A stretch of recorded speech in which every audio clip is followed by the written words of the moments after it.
Hey guys, we're going to get started. We're in the final push. Very, very nice for the afternoon. So, hi everyone, my name is Jason Lowe. I'm the general manager here at Aptus in charge of our behavior suite, and I am thrilled to introduce this session. It's entitled Aligning Omni-Channel Behaviors Across Employees, Partners, and Customers. By way of introductions, I'm going to introduce our speakers. We have Sarah Vancaster. Sarah Vancaster is the Director of Product Marketing here at Aptus. I have a little blurb on her just to make sure I don't miss anything. Her focus is the design and the deployment of strategic marketing initiatives for the Aptus Incentives suite. Prior to Aptus, where I had the opportunity to work with Sarah, she has a significant amount of experience in several high-tech roles, including product development, sales, product management, as well as project management. We're also joined today by Steve Brooks. Steve has over 30 years of experience in the IT industry, serving a cross-section of industries from retail and manufacturing and professional services and finance and real estate. He has served professionally as a CIO before, as well as an analyst, as well as he is currently the editor of Enterprise Times. With that said, guys, I can't wait to see it. Thank you, Jason. Good afternoon, everyone. And thanks for coming out after the keynote. I know we're getting to that afternoon, last day time. So I appreciate you guys coming in, and feel free to keep trickling in as we start. But this should be a fun 30 minutes because we're here to talk about two things that I think we really all can relate to: incentives and human behavior. So unless Max is in the room, I think we're all going to be able to relate to this. And before I start talking about incentives, I just want us all to think for a minute about the digital era that we live in. And lots of things have evolved around us because of technology, right? And one of the most tangible examples of this is the way we communicate. We all have our mobile devices and our tablets, and if we think about it, children born in 2017, they're not even going to know what a telephone is. It's just amazing that all of this has kind of happened in our lifetime in this digital era. But even with all this technology around us, there's one thing that we can't avoid, and that's human behavior. It's still going to be with us as we keep moving forward and digitizing anything and everything we can. And so that's kind of what we're here to talk about today. But one thing about human behavior that has changed is the way we approach it, especially from an economic sense. So traditional economic theory dictates that humans are logical and rational. We're very self-interested creatures, and therefore very predictable. We're going to do things that are in our best interest. That's what economists proclaimed for a very, very long time. But in about the mid-20th century, we started to challenge that a little bit. And a new version of economics was born, behavioral economics. And behavioral economics has taught us that, while yes, as humans, we are very predictable, we're actually very predictably irrational. And as we all think about this on this lovely Thursday afternoon, there's plenty of examples as to how this is more true than all of us being very logical, black and white individuals. And I've got a couple of fun cartoons here that really kind of depict this. The first one here is about smokers. So we all know the risks associated with smoking, the potential health side effects that can come with smoking, and yet plenty of people still smoke. And they don't smoke because it's the logical decision that they've come to. They smoke because they want to. It's just human nature, right? Another example here for the dreamers out there, those of us that purchase lottery tickets. My husband, he'll come home with a Powerball ticket, and I just kind of roll my eyes. My husband is an actuary. And for any of you who don't know what an actuary is, they're kind of like the kings and queens of the math world. They're big into numbers. He calculates risk and probability for a living. So this man, who is very, very good at calculating probability, goes out and buys Powerball tickets. And I just, for the life of me, can't understand why he does this. But again, he's not doing it because it's the rational decision. He's doing it because he wants to go out and purchase a lottery ticket. And we all have examples like this, right? Of course, we We set our New Year's resolutions every January, and I won't ask for a show of hands as to who's still going strong on their New Year's resolutions for this year. By February, we're all kind of like, we'll get to it next year. So even though behavioral economics is kind of a newer study and a newer perspective on human behavior, we've been irrational as long as we've been around. I love this Aristotle quote that really says, human irrationality is as much a part of human nature as reason is. So what's fun about our quirks and our kind of half-crazy selves is every morning we get up, we grab our irrationalities, we put them into our briefcases and our purses, and we head to work every day. So our organizations have to deal with us. They have to put up with our human behavior and figure out how to manage this irrationality and us doing things that the organization doesn't necessarily want us to do. So this is something that all companies have to deal with. Now, let's put some numbers to this. This is a big expense for many organizations today. $1 trillion, that's a lot of zeros, every year is spent in the US alone on incentives, on driving human behavior in organizations. So of course, one of the first things that we think of is sales incentives, right? Bonuses, commissions, but it's more than that. We're talking about driving and influencing behaviors. So these could be things like rebate programs for our channel partners and promotional campaigns for our customers.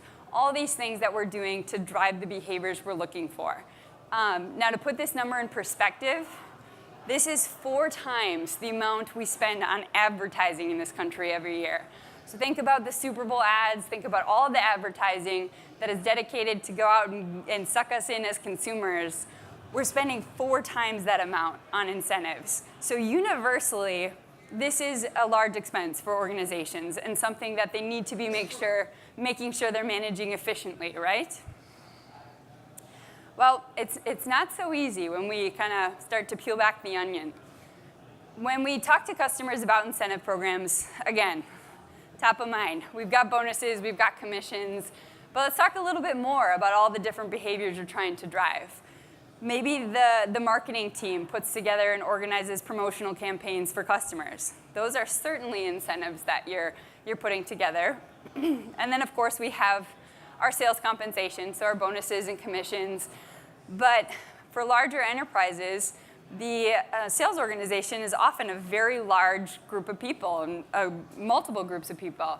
So maybe you have field sales, but you also have inside sales, and they've got different incentive programs than the field sales. Maybe you have a call center, and you run different incentive programs for the call centers. So even within the sales umbrella, there's lots of different incentives and compensation plans and things in place.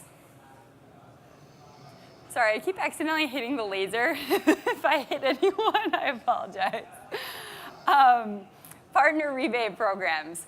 So again, maybe you've got a large channel network, and in some industries, these rebate programs are huge. They're millions of dollars every year, and they run these massive rebate programs for partners and channel networks. So that could be coming into the mix as well. And then depending on the life cycle of your organization, you may have to be dealing with legacy programs. So if you've gone through any kind of mergers or acquisitions or have different areas of the business that continue to run different incentive programs or have different things in place, you still have to keep them going even as you bring them into the fold. So all of a sudden, you kind of take a step back and say, okay, yeah, we've got all these different incentive programs going on. Are they really all driving towards the same business goals and objectives? Are you really kind of aligning everyone? Is everyone moving in the right direction together? Oftentimes, I'm sure you can guess, not quite the case. So let's kind of put some more concrete examples to this. So let's say, as an example, we've got customer promotions, and we've got, buy one widget, and we'll give you a gadget, and we'll throw in a gizmo. So we're kind of trying to do some bundling for customers, and we've put together some bundle promotions. We've all seen these in our consumer lives. And then the sales organization, let's say they're focused on selling high-margin products. So they get the most commission, excuse me, when they bring home the larger margin deals. So that's going to be their tunnel vision and their focus. And then we've got our partner rebates. And let's say, completely conversely, we're just focused on velocity for our partner channels. And we want them getting as much product as we can through the partner channel. And then maybe we've got those legacy programs, the mergers or acquisitions, running their own programs and kind of doing their own thing. Maybe they're focused on solely revenue. Again, all of a sudden, you've got these disconnected programs that may not be working together very well. They may actually be directly conflicting with one another. And we actually see that more often than you would believe. And it really makes companies start to take a step back and say, oh my gosh, we're chasing good money with bad. And really, when it comes to our incentive programs, we're really wasting a lot of money. Is there a better way? And you start to see how powerful it really can be if you can start to align all these different programs.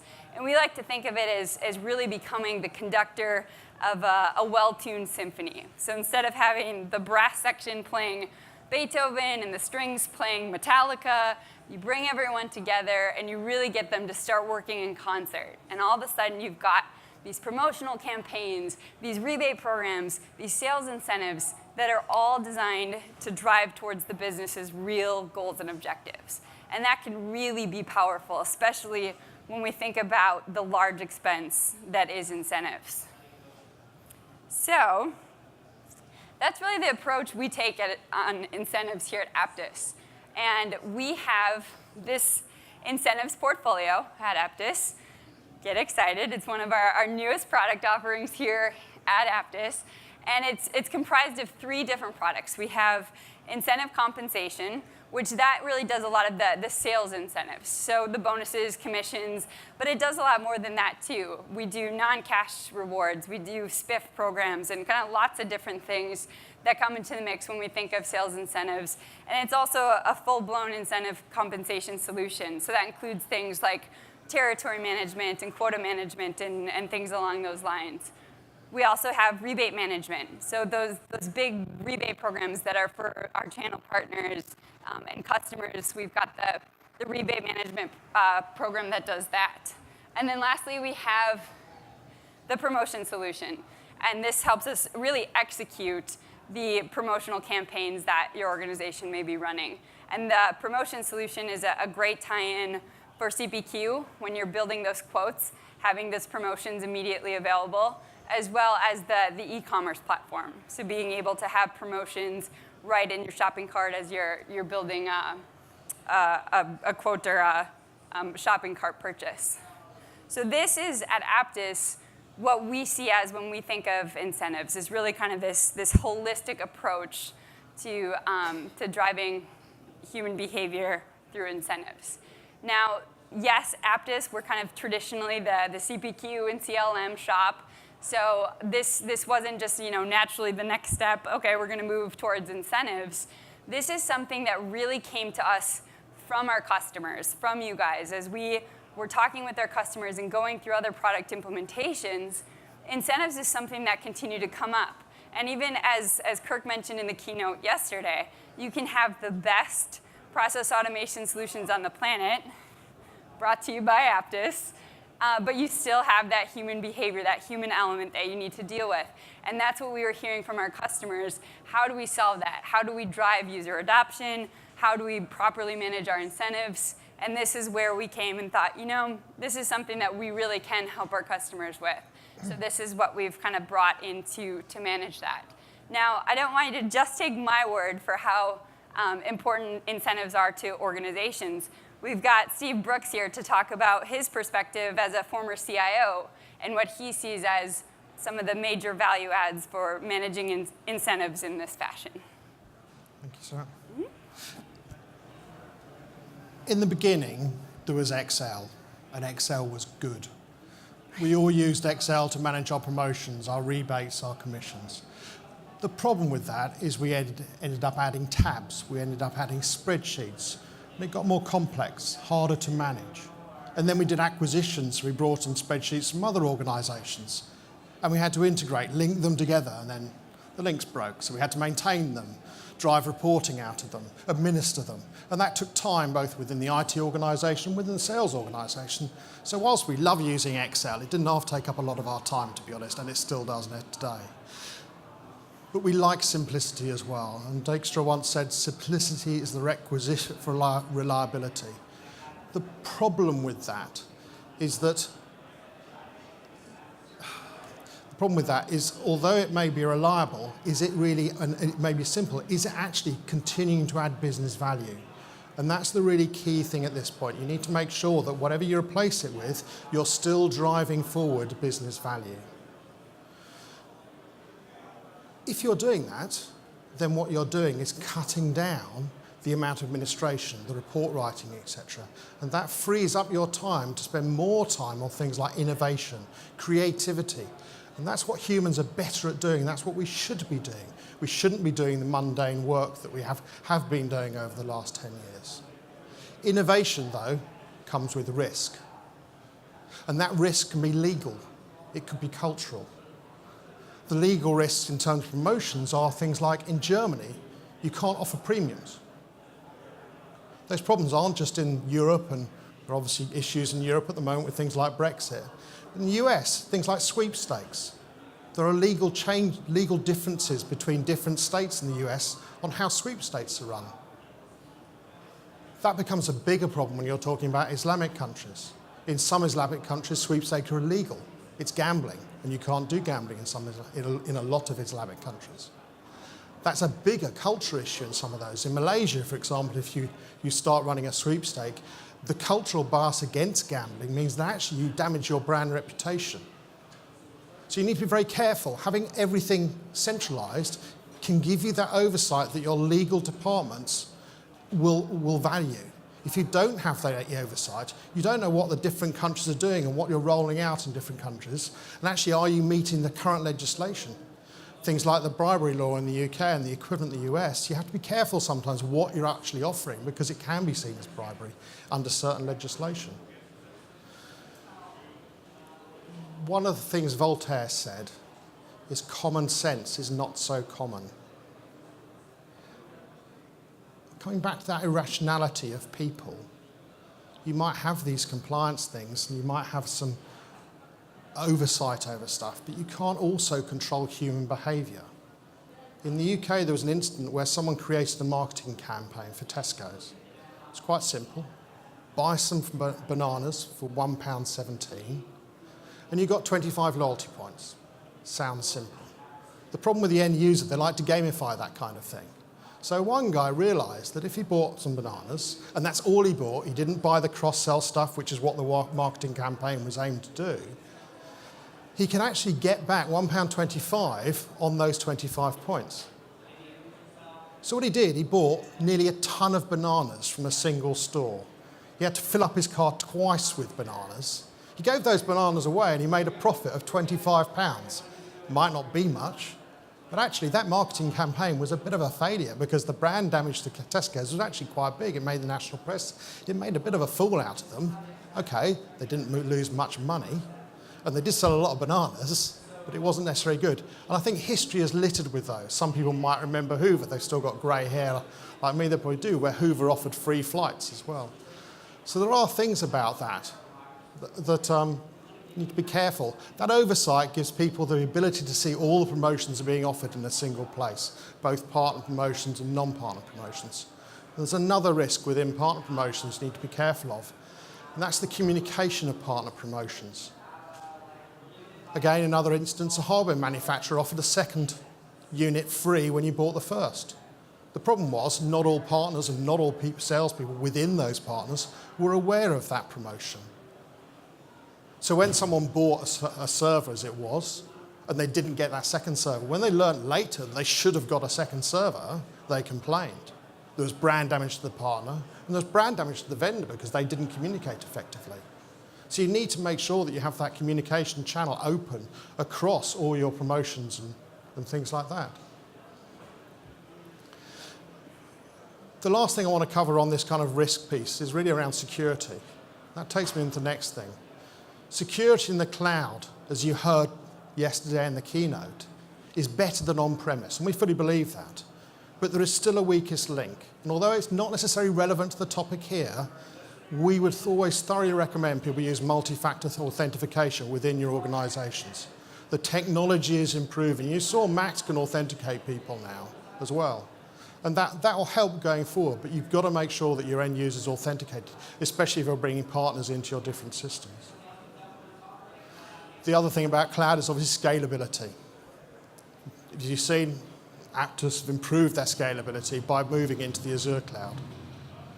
Thirdly, anytime, any place, anywhere, any device, any person, inside or outside your organization is another benefit of cloud.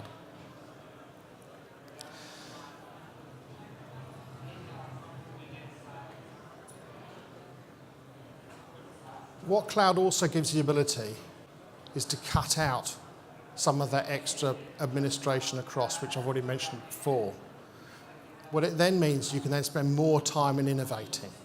And some of that innovation comes in the form of analytics.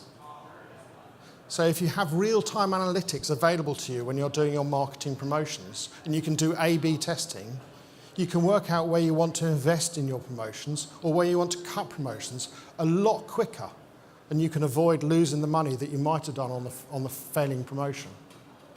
Secondly, you can then do deeper analytics. And those deeper analytics may be which promotions work in combination. They might not be obvious to your marketing teams, it might not be obvious to your salespeople, but analytics will draw out the truth of which the combination of promotions will work and which ones don't. You can also work out which the more profitable ones are. So you might sell 100 units and have a $50 promotion, but you might sell 200 units and get a $30 profit. So you can work out very quickly and over time which promotions are working and which promotions are actually getting you more revenue and therefore which ones you close off.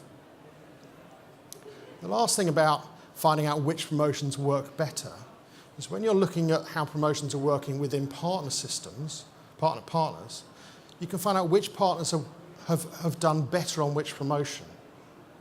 That doesn't mean they're a better partner necessarily, but it might mean they've got a better practice for actually accepting and using that promotion. So that enables you to go and talk to them, find out how they're using that promotion, and then use that best practice across the whole of your partner ecosystem or internally within your salespeople as well. And that can be a huge benefit to actually make sure your promotions work better. Finally, yesterday, if you're here, and I urge you to go and see it, Max, AI, actually deeper analytics and actually using analytics not just to draw insight, but to use predictive analytics to start improving your business processes, improving your promotions and getting machine learning to say, this is the kind of promotion you should be using in the future, will happen in the future. And I think Max will probably get there in the end if it's not already doing that now for some customers. That future is where we see things like analytics, AI taking us. It's not replacing human creativity, but what it's taking away is all that mundane stuff that we used to do on Excel, administrating, fixing the broken links, fixing the text values that were zeros or whatever, whichever way around it used to be, which I'm sure that some of you have experienced in the past. If we can get humans working on creative things, that's better use of our time. It's more interesting, it's more enjoyable, and it gives your employees better customer engagement. Okay. Thank you, Steve. And those are some great insights into why all of this is so important. And I think as you heard Steve talking there, hopefully one of the key takeaways you're seeing is the timing is right to start reassessing incentive programs and seeing if there are efficiencies in your organization that can be gained by implementing some more solutioned and automated approaches. Steve's absolutely right. Traditionally, incentive programs, regardless of sales compensation or rebate programs or promotional campaigns, it's traditionally all done in Excel. And it's been done in Excel now for a long time. But there's some major issues that come with that when we're talking about incentive programs. Of course, as we know with Excel processes in general, it's very difficult to scale as enterprises grow. But there's issues well beyond that. The compliance aspect that Steve mentioned, really becomes an issue in a number of different industries, and certainly with sales compensation. But there's also to your examples about promotions, lots of different regulations that come into play when you're dealing with rebates and promotions as well. And is there a better way to manage those types of things? There's a lot of complexity to managing incentives, which is why you have so many different areas of the business managing all of these things separately and doing it all in Excel. It's very time intensive, and you have to really understand the rules. But there's finally a better way, and truthfully, the technology in this area has come a long way. And there is now a better way to manage incentive programs, to get that visibility and to have those analytics in real time that help you understand, are you really implementing the right incentives that are driving the right behaviors? Are your salespeople selling the right products to the right customers at the right times? And that's really the point that we're at now, where we're able to become that conductor and really have incentive programs start to harmonize and drive towards business objectives in a way far more effective than it's ever been possible before. So thank you all for attending this session. I'm glad you all came out. Hopefully you had some new perspective on all of this. And I also just want to mention, if you haven't had the chance yet, out in the demo grounds up by the puppies, our SEs are also demoing incentive compensation, promotions, and rebate management. So if you have interest in these products, you can go see them live today, and they'll bring them to life for you. So I definitely encourage everybody to go check out the products themselves. So thanks for your time. Thank you, Steve. Thank you, Steve. Thank you, Sarah. Please check out the demos, but not yet, because we have another great session coming up. So let me, while we're doing a little bit of a transition,